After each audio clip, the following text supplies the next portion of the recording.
So this is why you're always in your feels. Bro, honestly, I've seen toddlers handle their mood swings better. Sit down, we've got to sort this out. We talk a lot about dumping emotions, but here's what that actually means to me. It's when you finally stop letting your heart make every decision for you and hand over the keys to your brain.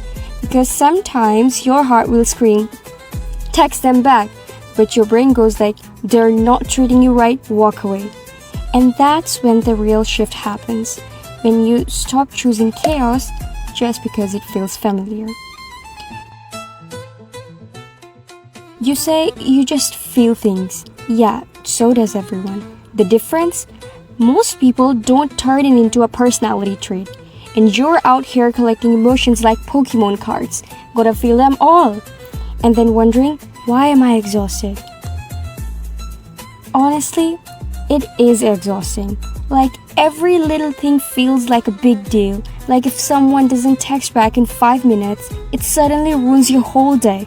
It's not even that deep, but your brain makes it a thing. And you're just sitting there like, why am I feeling like this over something so small? Here's the thing. Emotions are like farts. Yeah, you heard me right. Some are harmless, some stink, but none deserves a 20-minute analysis. You go, damn, that was weird, and move on. So emotions are supposed to pass through you, not set up a timeshare. Okay, let's break this down. Why you're addicted to feeling too much. You think emotions equals truth. Just because you feel like a failure doesn't mean you are one. You felt personally attacked by an Instagram story that wasn't even about you. Exactly. Feelings mess with your head. You romanticize misery. You're out here journaling about your dark night of the soul like you're some tortured poet. Meanwhile, it's just Tuesday and you forgot to eat your lunch. You might think that stop feeling everything means turning into some cold, dead-eyed robot. No, I'm not telling you to ditch kindness, love, or the part of you that cries at dog rescue videos. Keep that shit. That's what makes you human. But the rest, the overthinking, the self-sabotage at 3 a.m., why does existence hurt spiral, that garbage, yeah, we're throwing that out. You need to be very specific of the feelings that you need to keep and to dump. Keep empathy, the real kind, not that I'll suffer with you to prove that I care type of fake deep nonsense. Joy, and I mean the actual joy, not that I'm so happy for you while clenching your jaw and praying they fail. The ability to feel moved by art, by journaling, or even by ridiculously good sandwich, yeah, that counts. But dump the belief that every negative emotion deserves a 5-hour dissection. The need to sit with your feelings until they overstay their welcome like a bad roommate. And for the record, being numb for a bit isn't some deep tragedy. Sometimes it's just your brain saying, hey, I need a breather. And that's not weakness, that's survival. So let's see, how do you actually stop? Stop letting emotions drive the bus.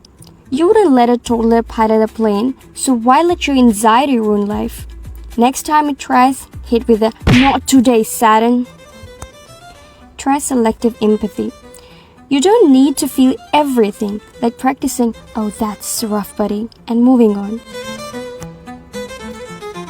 I'm overwhelmed, so what? I'm scared, so what? Unless it's life or death, it's not that deep. You're terrified of not caring? Good, try it. Start small. Do I care about this random person's opinion? No. Congrats, you're free. And if you're worried you'll turn into some robot, relax. I had a crush on this guy, and not just any crush. Like the kind that makes your heart race whenever he looks at you, when he says something just a little too flirty, and when the timing feels like a movie scene. There were moments that felt like almost something could happen. But every time he tried to make a move, I pulled back I distanced myself. Not because I didn't want to lean in, but because I knew he was a red flag. It was evident. And honestly, it felt like a battle with myself, like my heart was screaming, maybe he likes you. But my mind was like, or maybe he just likes the attention. And that's what I mean by dumping emotions. Not pretending they don't exist, but not handing them the keys to your whole life. Because when you start choosing peace over potential drama, that's when you start taking your power back. At some point, you've got to realize that most people are too busy worrying about their own drama to care about yours. Harsh? Maybe. True? Definitely. Your deep spiral into the void is just background noise to someone trying to figure out what to eat for dinner. So yeah, cry it out if you have to. Take a walk, scream into a pillow, write bad poetry, I don't care. But after that, wipe your face, fix your posture, and move. Sitting in your emotions like it's a beanbag chair is not the flex you think it is. You are not weak for feeling. Just don't let the feelings make decisions for you. And that's how you end up texting your ex or cutting your own bags. And trust me, I've seen it. In the end, nobody's coming to save you from your spiral. So you either sit in it or you stand up and get your grip back. Your move, champ.